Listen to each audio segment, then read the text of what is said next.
Good evening. My name is Bonnie Bricker, and thank you for this opportunity to speak. As we head into the fall with school well underway this year, I'd like us to pause and consider our mission as a public school system.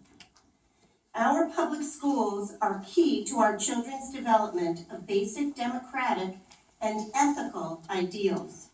Outside of the home, they are the single most important vehicle for imparting what many think of as our basic American values: integrity, inclusivity, anti-discrimination, justice, honesty, fairness, and a respect for the facts, not innuendo.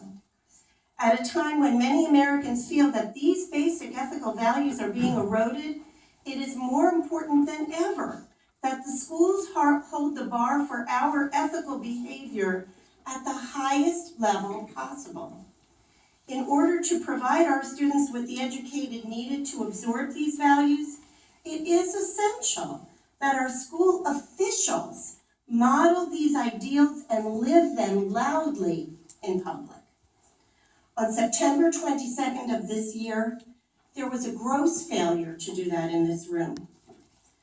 Using words, and the person's name has already been alluded to, so we're talking about Mr. Smith, using words such as, "I am led to wonder," "papers suggest to me," "I suspect," and if that is true, along with many more, that speaker was allowed to defame a member of the Board of Education in direct opposition to the board's own policy of disallowing testimony about personnel.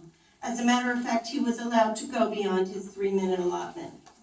I'm not a lawyer, so I'll posit no remarks about the legality of testimony intended to defame this member of the board. But truth matters, integrity matters. And the attempt to insinuate a mental health issue mightily offended many in this community who have fought for anti-discrimination policies for those who are affected by this health issue, many of whom work at the highest professional levels in this county.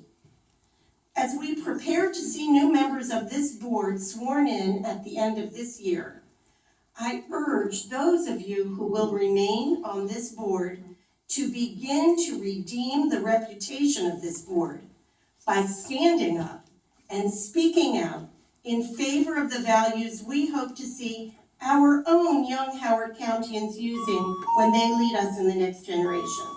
On September 20th, the system tweeted, "Great schools make great communities. We can't be great if we fail to stand up against those who diminish their public responsibilities by allowing such unprincipled and dishonorable behavior." Thank you for allowing